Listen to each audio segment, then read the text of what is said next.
Coming up next, an anti-hazing bill is passed after a Penn State student dies due to excessive drinking during a fraternity pledging. We tell you how this bill can protect UTRGV students. Plus, an attorney with the Texas Civil Rights Project visits UTRGV to discuss a family separation crisis. And a well-known comedian stops by to speak on the importance of the Latino vote. We have all this and more. UTRGV-TV starts now.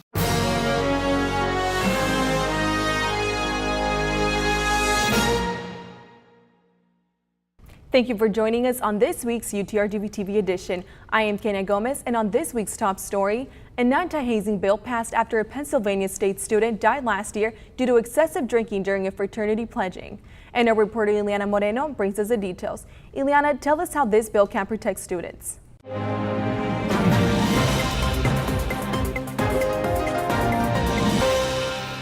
A Pennsylvania governor, Tom Wolf, signed an anti-hazing bill named after Timothy Piazza, a 19-year-old student who passed away due to a serious head injury after a night of excessive drinking while pledging a fraternity at Penn State.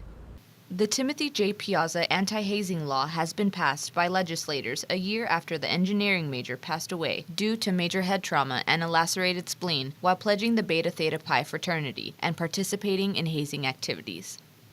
The anti-hazing law creates tiers for hazing, such as hazing resulted in bodily injury, hazing resulted in death, organizational hazing, and institutional hazing, with consequences including felony charges, withholding diplomas, fines, academic penalties ranging from probation to expulsion, and also grants students immunity from being prosecuted if they contact authorities.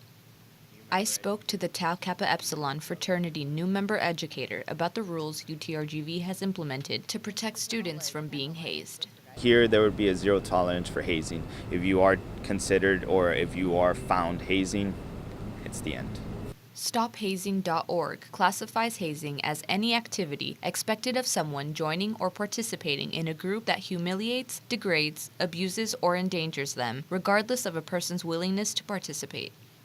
On average, more than half of college students involved in clubs, teams, and organizations experience hazing.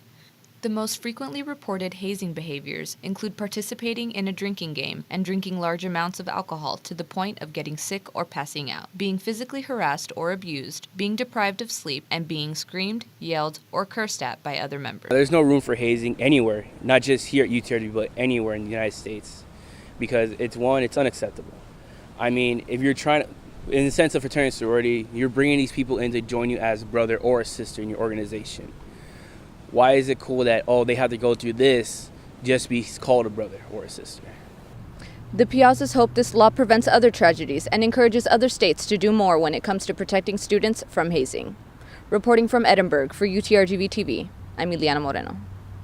An attorney with the Texas Civil Rights Project visits UTRGV to discuss the family separation crisis and the efforts being made to reunite them. Rocio Villalobos brings us the details.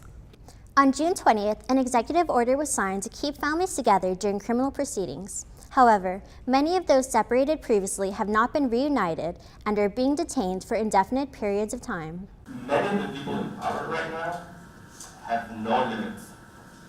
They're not gonna think twice before putting a child in a cage.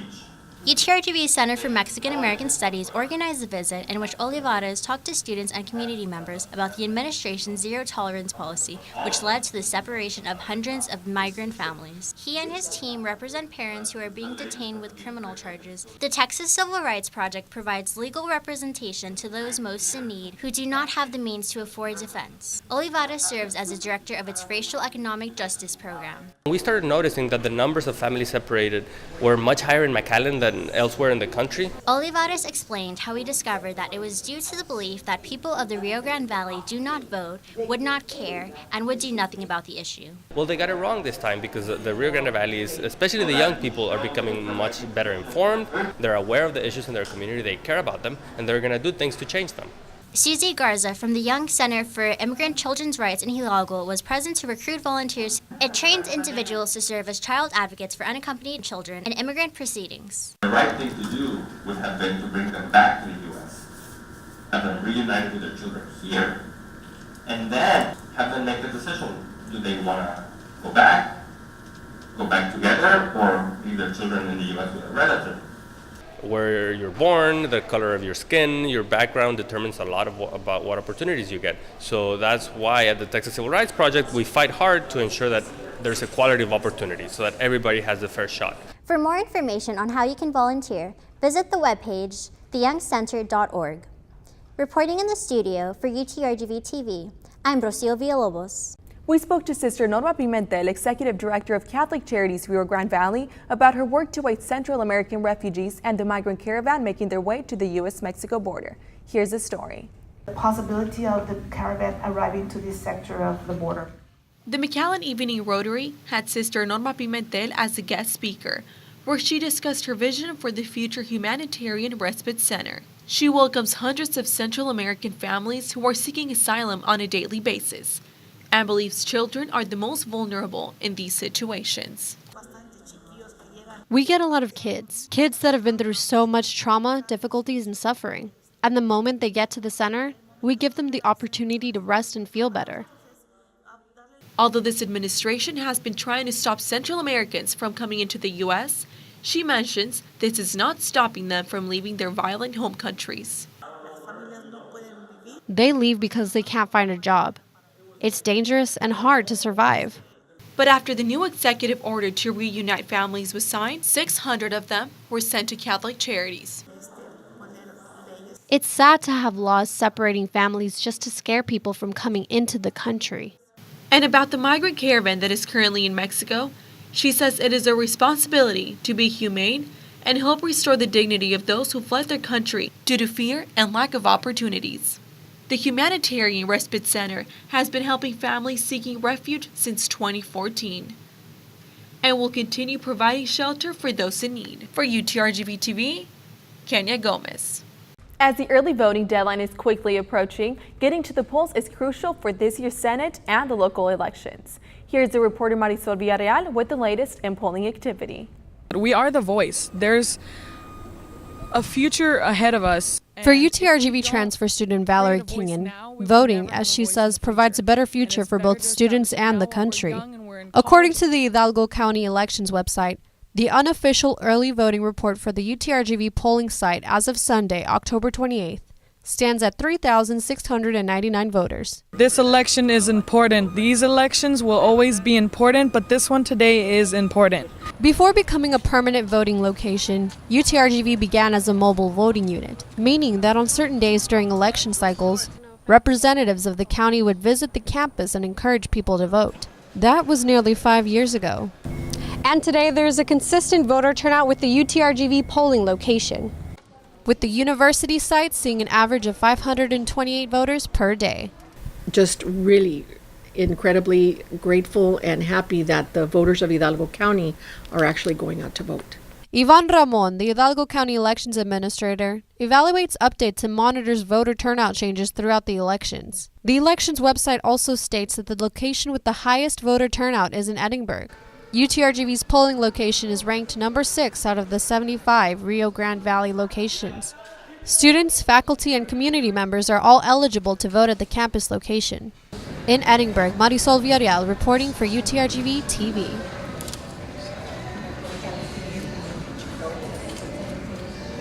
A Latino celebrity made a quick stop at the UTRGV Edinburgh campus to speak about the importance of the Latino vote. Here's Neida Alcantar with the details. Let's take some pictures and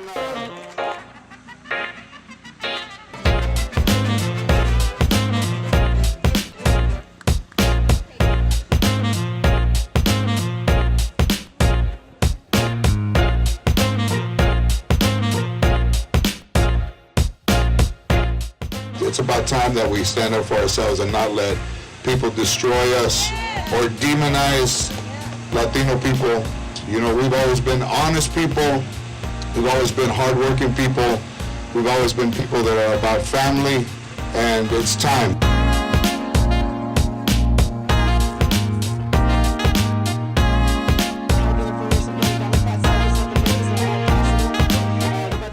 When it comes down to questions about federal aid and ensuring that every student can go to the college of their choice without being limited by their financial backgrounds, that all falls back down on elections.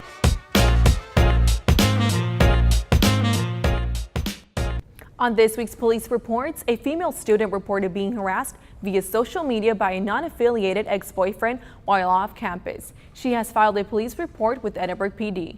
An officer conducted a traffic stop on a vehicle for a traffic violation in parking lot E39 in the Edinburgh campus.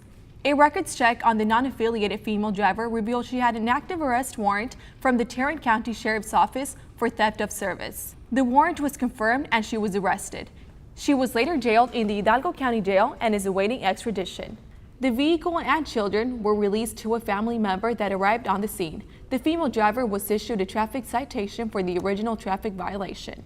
A male student reported feeling lightheaded and that he injured his right leg hamstring playing limbo with other students in the Stack building. The student refused emergency medical services. On this edition of Music Craft, a Brownsville resident fuses several influences to play completely different genres of music. Our reporter Nathaniel Puente has more.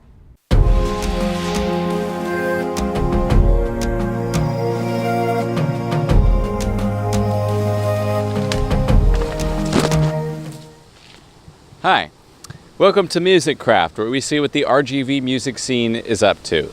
Today, I've traveled to the remote jungles of Brownsville, Texas, here at UTRGV. And along the way from Hidalgo to Cameron County, I ran into a musical artist who mixes two completely different styles of music. He's a bassist in a death metal band and also a rapper. His name's Bakri, and here's the story. This is Joseph Bakri.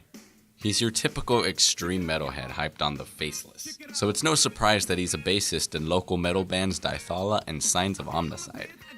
It may be a surprise, though, that Bakri has a full-fledged rap project going as Bakri, where he writes, records, and produces all of the music. How does someone manage to focus on two completely different styles of music?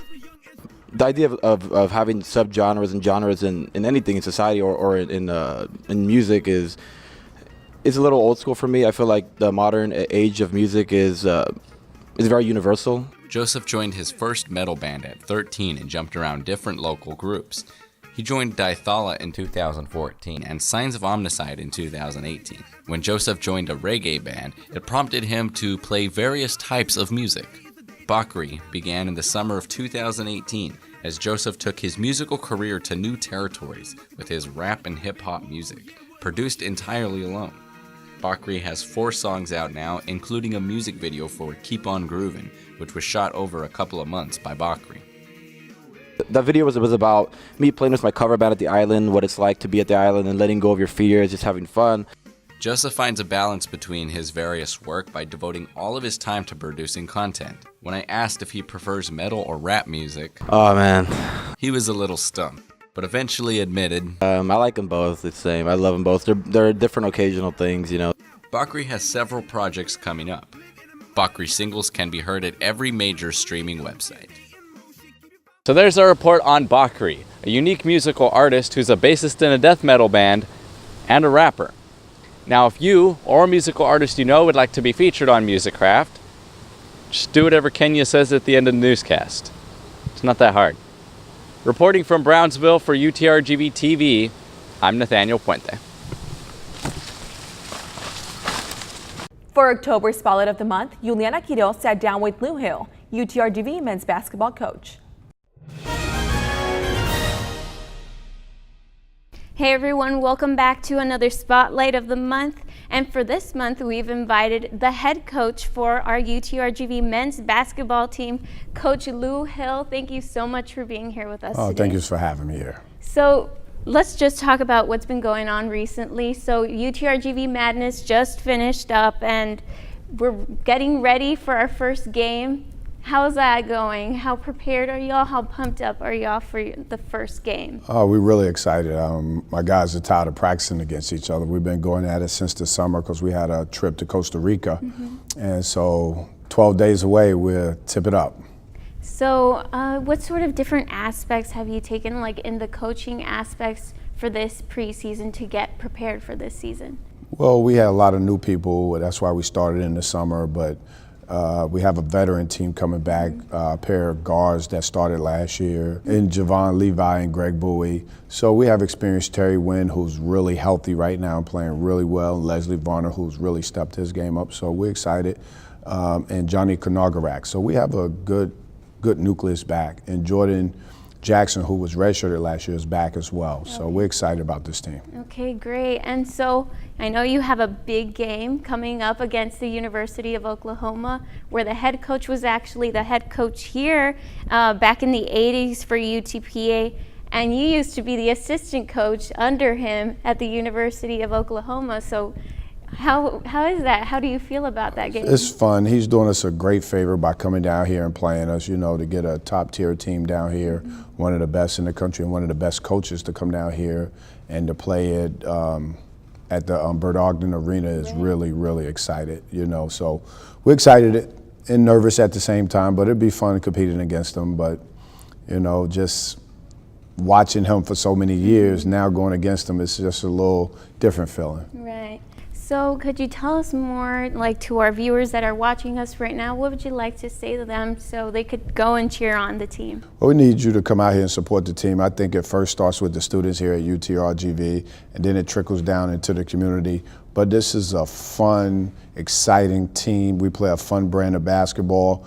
But the biggest thing is we need to pack the field house and pack Bert Ogden Arena. Right. And if you do that, these guys will just play so hard for you and play with so much passion. So please come out and support this team. Right.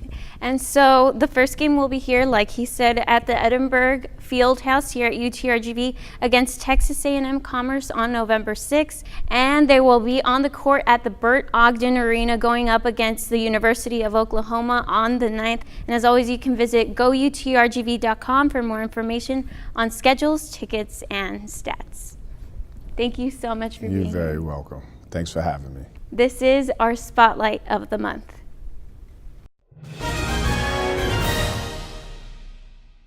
And that is all we have for you today. But remember, if you have a story you would like for us to know about, or know someone that's making a big or small impact in our community, you can contact us through our social media or email us at utrgvtv@gmail.com. We have community and UTRGV news for you every week. See you next time.